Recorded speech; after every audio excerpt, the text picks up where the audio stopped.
And now, as promised, a brief journey through the history of music for television commercials. To go back to the early days of music for commercials, we need to talk about the concept of the jingle, because it was really the jingle, in its purest form, that was a commercial composer's mandate.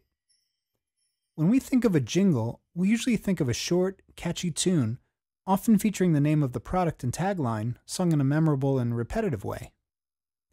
Jingles use the device of lyrical hooks and slogans to create their effect. The first true jingle was broadcast not on television, but on commercial radio on Christmas Eve, 1926, in Minneapolis, Minnesota. At the time, General Mills was having problems with its sales of Wheaties breakfast cereal.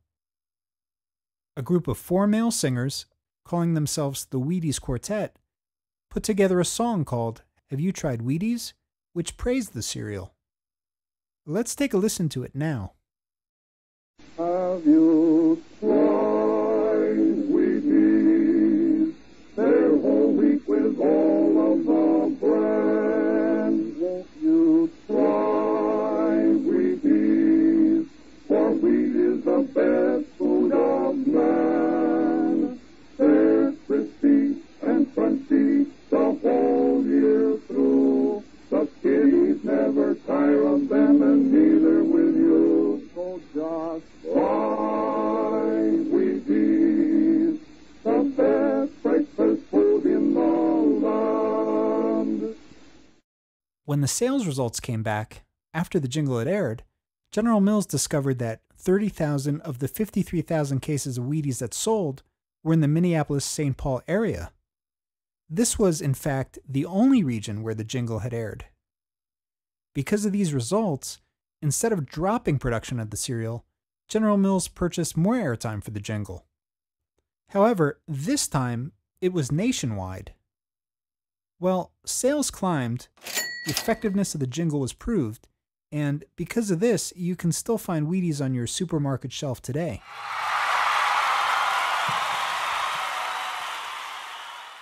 Jingles really hit their peak during the 1950s, and the goal for commercial composers during this time was essentially to write the catchiest, most memorable tune with the best hook.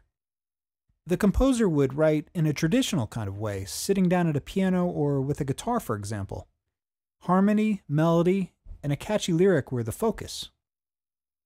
An example of this kind of jingle you might remember would be, "Oh, I'd love to be an Astromeyer wiener. That is what I truly like to be." Many of us have grown up with these tunes. We first heard them as kids, and in a way, they've become part of our lives and part of our culture. So the objective, in the old days, was to come up with a highly infectious song in the traditional sense, which the composer would then go and pitch to the ad agency or music house. If the agency was convinced that you had the best hook, they would then award you a budget to move forward and hire live musicians or orchestral players and book a recording date. This, of course, was all back in the days before home project studios and DAWs. Because of the change in technology and the affordability of professional recording equipment, the process the commercial composer undergoes nowadays is much different. The technology has changed to such a degree that composers can produce tracks at home that often rival recordings done in big recording studios. A single composer at home with samples and loops can produce a track that sounds like a 4-piece rock band, a 70-piece orchestra, or even a jazz combo.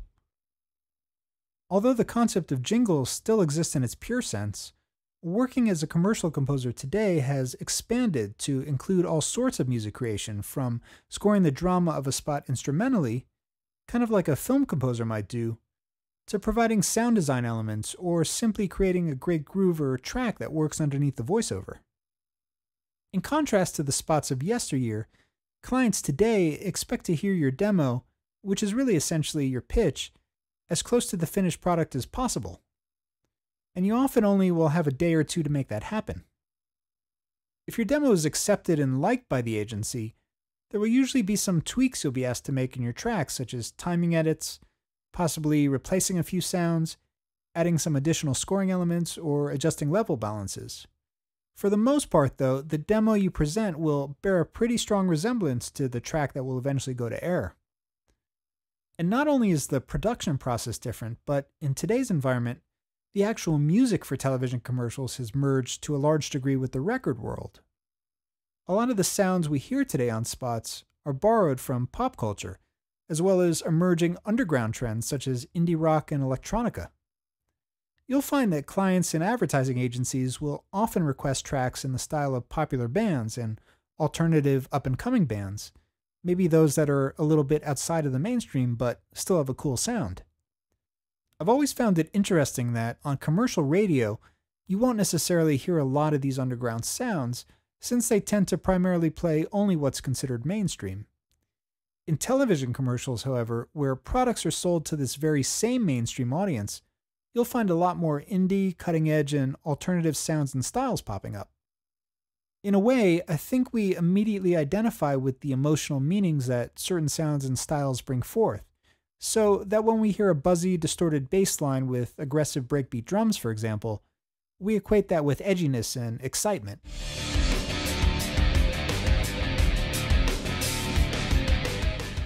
Which may be exactly the way a particular product wants to be seen. Also, because of the decline in record sales over the past several years, recording artists and record labels have been trying more and more to get their music heard in commercials. Back in the day, most artists didn't want to associate themselves with commercials, fearing they might be seen as corporate sellouts and therefore lose the trust of their fan base. This trend started to change, however, after the Beatles song Revolution was licensed for a Nike shoe campaign in 1987. In the past several years, in fact, we've seen artists like Iggy Pop and Sting appearing in ads for brands like Royal Caribbean Cruise Lines and Jaguar. All sorts of pop, electronica, alternative, and indie artists are licensing their music for commercials, seeing it as a significant additional source of income. Actually, new artists who are looking to break out in a big way understand that getting their music in a TV spot can be advantageous to their career. Certain songs, for example, think of the music for a lot of the Apple iPod spots, become very popular due to their exposure in commercials, which are often viewed by millions of people over and over again. It's not uncommon that consumers will actively seek out the artist or song in a commercial when they perceive it as having a coolness factor. And what artist isn't looking to attract attention to their music and build a following? Well, if you find one, let me know. I've been talking a lot so far about composers, music houses, ad agencies, and clients, but I think it's important to understand what each of these players do and how they work together. Well, we're going to do that in the next video, so stick with me and we'll start putting the pieces of the puzzle together.